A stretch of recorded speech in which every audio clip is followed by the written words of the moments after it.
saying something just in case this is actually live, because YouTube does that weird go live thing. Okay, I think it's actually just live. So that's cool. All right, I love that. I thought I had to turn it live to like test if it was live or not, but I guess it's just live. But all right, cool. We're learning. We're learning. Hello. All right, intro totally thrown off. But this is a new thing that I want to do a little bit more often, is actually have watch parties for regionals that I'm not attending, including if it's a little bit later. So technically day 1 of Stockholm has technically ended. However, for me, it is 2 p.m. Eastern. So figured this would be a good opportunity to sit, watch through some of the matches, and if anybody wants to come chat along, then they can. And if you're watching this after live time, then you can get my unasked for opinions about the matches and everything that we're seeing. So it should be good. I'm excited to be doing this a little bit more often. And yeah, let's just hop into it. I am going to skip, obviously, a lot of the filler stuff because we don't need to be going through that. I do, however, want to watch the opening desk because normally they have their predictions. They might have usage. They'll have their players to watch. And I do want to make sure that we can watch through that sort of stuff. So 17-17, we can just kind of skip. Oh, we do have to actually watch the show us what you got. We gotta. This is actually where we gotta start. All right. Perfect timing. Makes it epic. This gets me hyped every single time, frankly. Every time.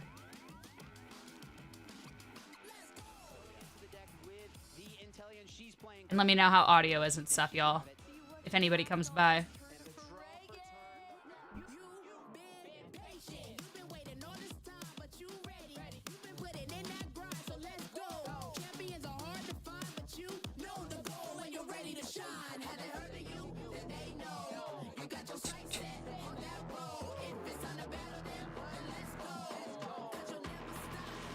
Show what you got. That's me. That was me. Not Tang, but like the and the Palafin is gonna join it. That was me. Geek Cali, what's up? What's up? What's up? I gotta find this stream link so I can actually share the stream. I'm learning. I'm glad to know that I'm actually live.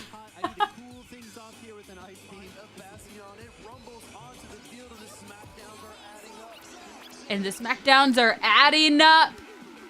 I don't know. I still think that this is weird music for Pokemon, but it also kind of slaps. So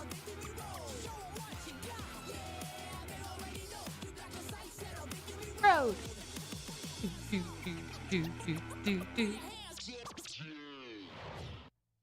Perfect. Good morning, trainers. The name of the game is Pokemon, and at the end of this prestigious regional championship here in Stockholm, one trainer really I still love their lounge. That takes it all. I'm Lou Josh Cromie, their lounge is so much better. Esteemed panel of commentators for this regional: the Super Trooper Lee Provost himself, the Dancing Queen Zoe Lou, and Costa Dynamos. That's a bit unkind. Well, I ran out of lines. I'm sorry. I thought it was gonna be the Dancing Queen Costa here. This is the last regional in the Quinn, yeah, I haven't gotten to watch through yet, so I wanna go through and watch. This has been my first time back to Sweden. And anyone who didn't get to watch and wants to watch together, you know, they can. It is going to be so exciting. We've got a lot of different teams and compositions that are going to come straight from the floor from Indianapolis. Yes, and as I said, this is the last regional on the EU calendar, but it's not the last event necessarily in this season for us. Lee, do you want to talk us through the remaining 4 events that are lined up there? Yeah, not many events to go now. We've had such a It always great run this the dates season, always but it's screw me up.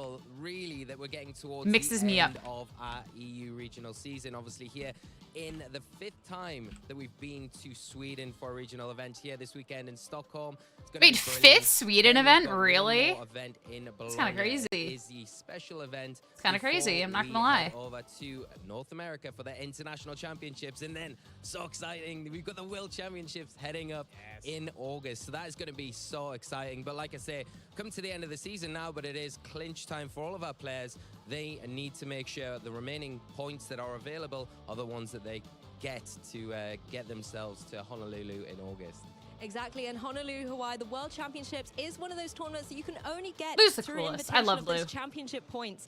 Zoe, championship points, very, very important. Also, Would you isn't like to this talk us Zoe's through debut? how they Am I work? wrong on that? Yeah, so as you can see, on each regional, you get a set number. For big and large events like these regionals, you do get an automatic invite to Worlds. I've only If met you her win, of once course, real fast. There can only be one winner of a regional, so it's a lot easier to qualify through gaining championship points. As you can see, the breakdown first place gets you 200 points, and also the Much the EU, points that you 400 get again, from the okay. championship schedule also gives you places you at higher standing on travel awards, which can be really, really helpful because, of course, you do have to travel a lot, which can be a little bit of a Alright. financial burden. But, you know, with those points... When I said I wanted to watch the beginning part, I should have actually travel skipped awards, through like you can the just- points. just makes it a lot So I know this easier. graphic like Also, inside and you out. know, good bragging rights.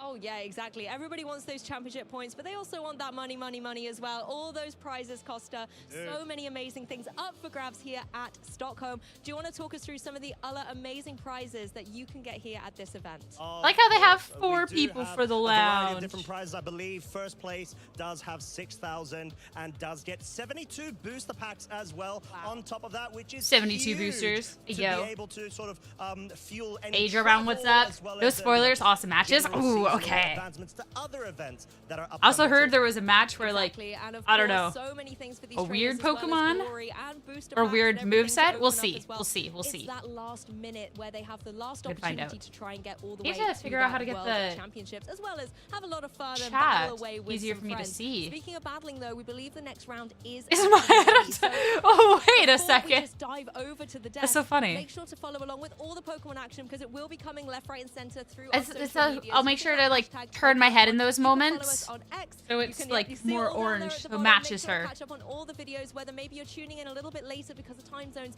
Go on YouTube, watch the VOD. Love the as well shoes, as following though. all of the channels, so you do not miss a second the shoes. of the epic Pokemon action. Using that hashtag play Pokemon as well. Let us know who you're rooting For which Pokemon you you're wanna looking see, for, we love seeing some and pet love pics, seeing the don't we, pet as well? pictures. Oh, yeah, it's Yeah. always the Yeah. same stuff. I know because I've done this every Give it to us. We're time. gonna love to be able to see it this weekend. Well, as I said, Make the sure you trainers put the are Taylor ready. I Swift believe comments. Lee and Costa, you're going to be kicking off the show, so we're going to let them physically run over to the casting desk, and we will join you there in just a moment. Wait, did they trainers. not have a host?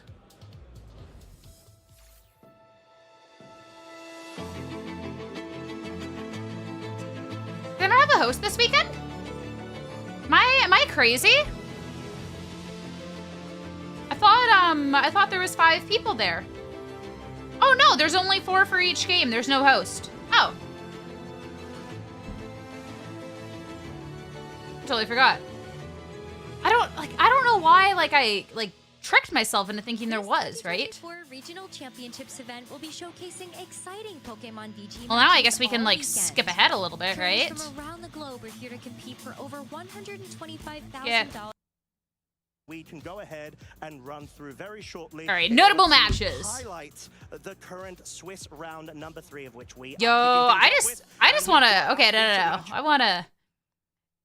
First off, these closed captions. I want to.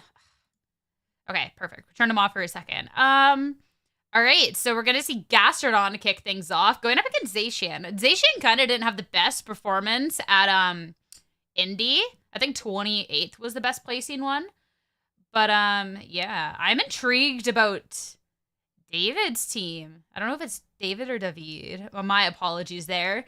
But Kaliai, Sinistra, Alolan Ninetales, and Ditto seems absolutely correct. Like that team has me excited.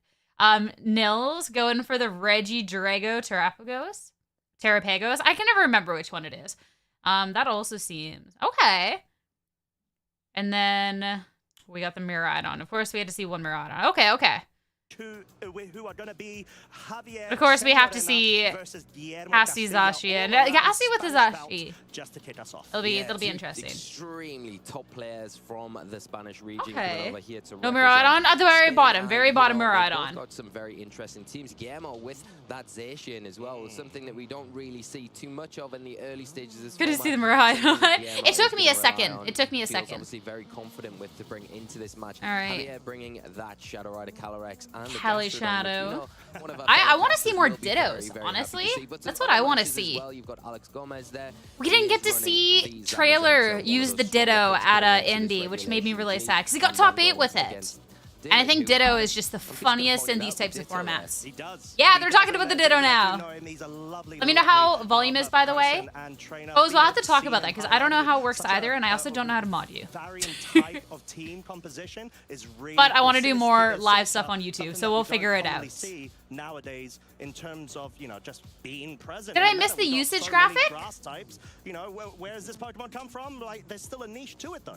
Yeah, it definitely is. And then the other thing I would like to point out, I think early on in this Forget- tournament they as got well, the- they got influence that we the, are gonna see this weekend the Volcarona from Indianapolis Regional the- Championships. We obviously saw baby. Miraidon take the Volcarona. whole thing in just such Forget what good it's called. fashion. It They'll have was to put a just slit their ring. electrifying. Flush. Sincerely, so They'll have to sorry, get I had one. put it in there.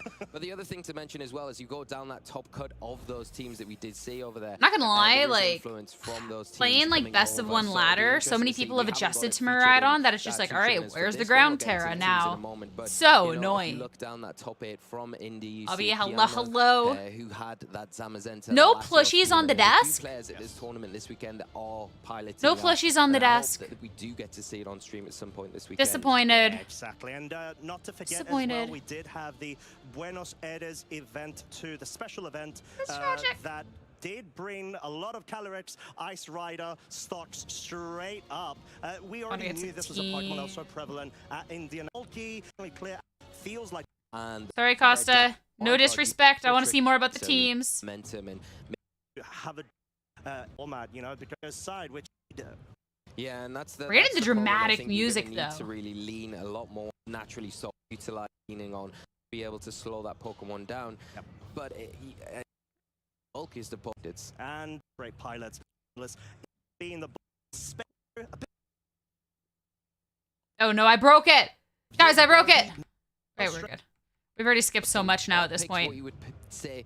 There would we be the go. most Okay. Common things to come in this weekend with what you were expecting. Rocky especially the Moon. Zacian as well from Guillermo. It's really nice to be All able right, to the see Zacian that. team's pretty And finally standard. that Shadow Rider Calyrex. Covert Because the thing is Cali. with that Pokemon, everyone was hyping it up coming into Regulation G and then expecting it to be the big Pokemon coming into Huh. Indy last weekend, but it was nowhere to be Booster seen by the end of Flutter. that tournament. So we'll see Sass how well versus, that Pokemon Choice in particular Scarf gets on here. this weekend. Yeah, I think- Nice to see that Javier is using it. Lefties Yeah, I think Javier's Gastro. gonna have to be Okay. able to, you Okay, know, okay. put those Do we stocks think that the straight back Gastro up. makes an I think appearance there in this was, match? one or two teams that did make the top That's the 32, question, friends.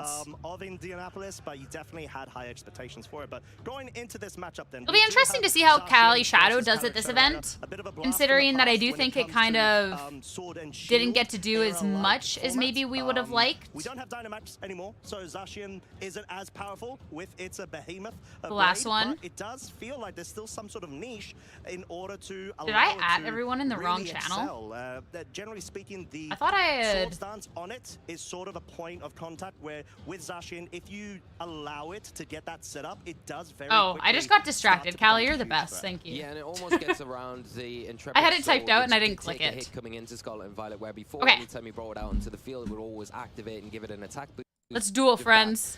Utilize around that.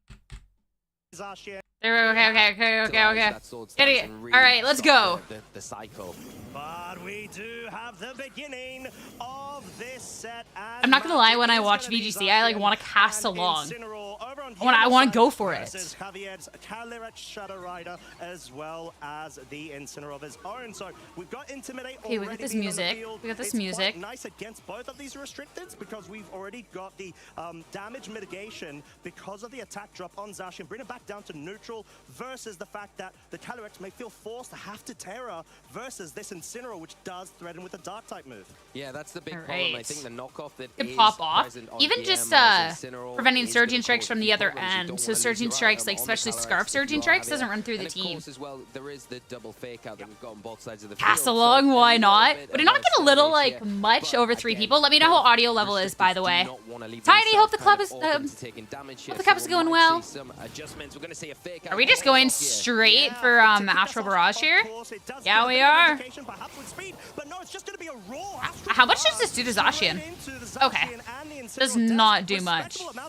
Yeah, at that point, yep, go for it.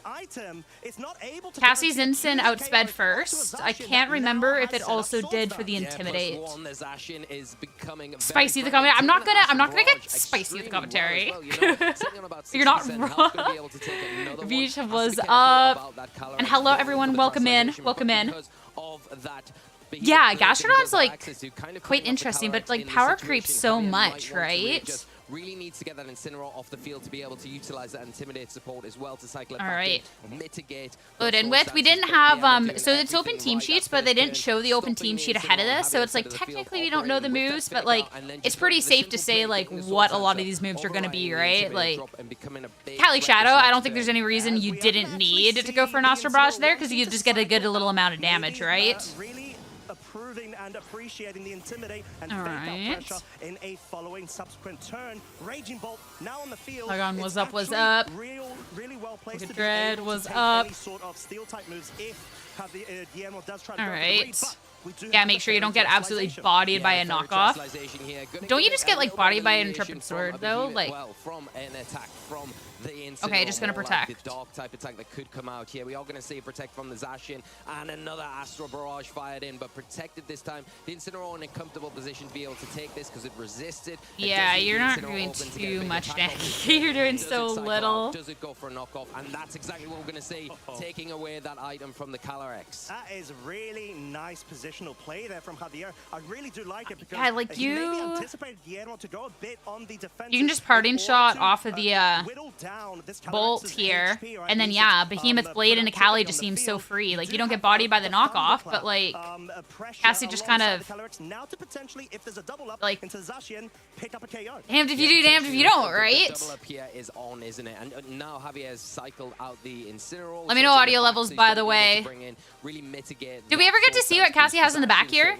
I guess with the parting shot, we'll get to see now. It is a threat right now, but the health that it's at, it is pretty threatened as well. So Javier doing a really good job to manage this. We're not this swapping threat. We are out? gonna see Okay. another Terrestrialization in response to the threat that Guillermo is currently in. Oh, I really like this Brass Terror in order to maybe push the Zacian Is out of it a double up KO coverage focus. Earth With the Thunderclap, power it off will now be Cali? resisting those electric-type There's moves, just- but no okay, priority this comes out. hits, We do have Astral Barrage. We know this doesn't guarantee a two-hit KO onto the Zacian, as proven Will right Thunderclap, now, but though? because No. it's taken so much Didn't damage Thunderclap? from Incineroar, it may have been put into place for a KO, but talking about KO, Calyrex is now What if Thunderclapped into the Zacian on that turn secured the KO? Yeah, huge turn here for Guillermo, taking full advantage of this. I'm actually really not sure about my hits into Zacian. Type attacks that could come out and taking the right opportunity now But to like- go for a parting shot, lower the attack power on that Raging Bolt, and then give him the ability to reposition.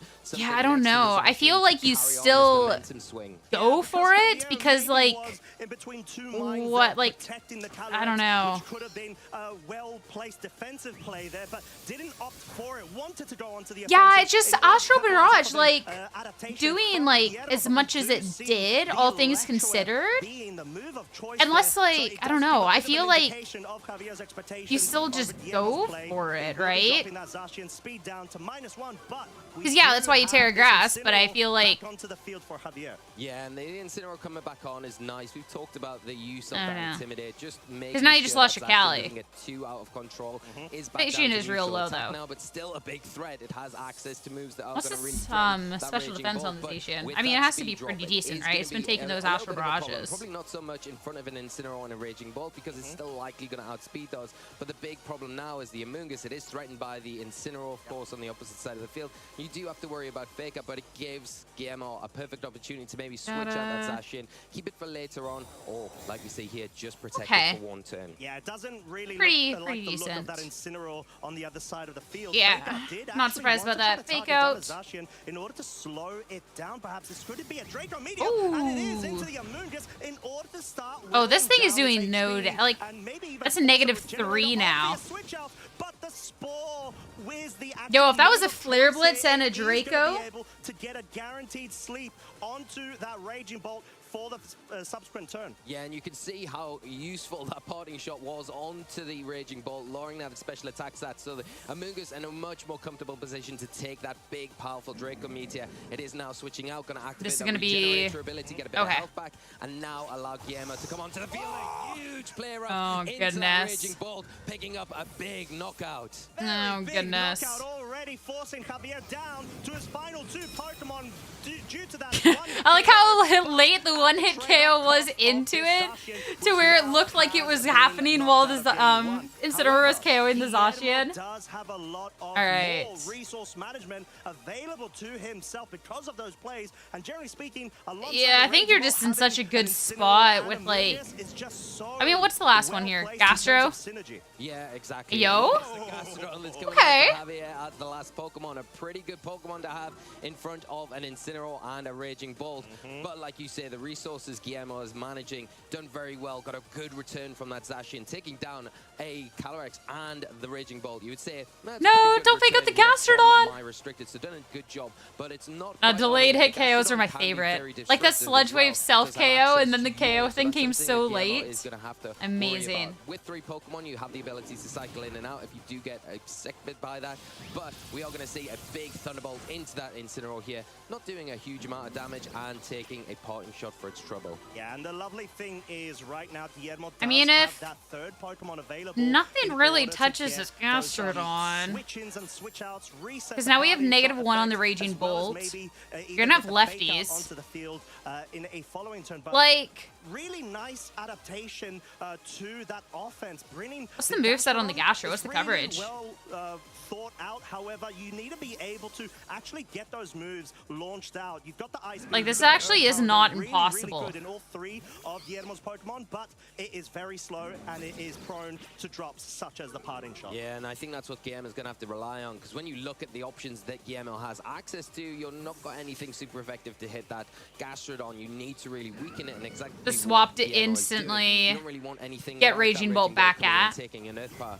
The Incineroar is not going to enjoy that either, and the Flare Blitz here coming out into the Amoongus, but not quite. No, you're going to take Recoil and Rocky Helmet from that. And then the Rocky Helmet chip, just another bit of. Yeah, maybe Gastro can't do this. Yeah, double up, not quite enough. Maybe Gastro can't do it.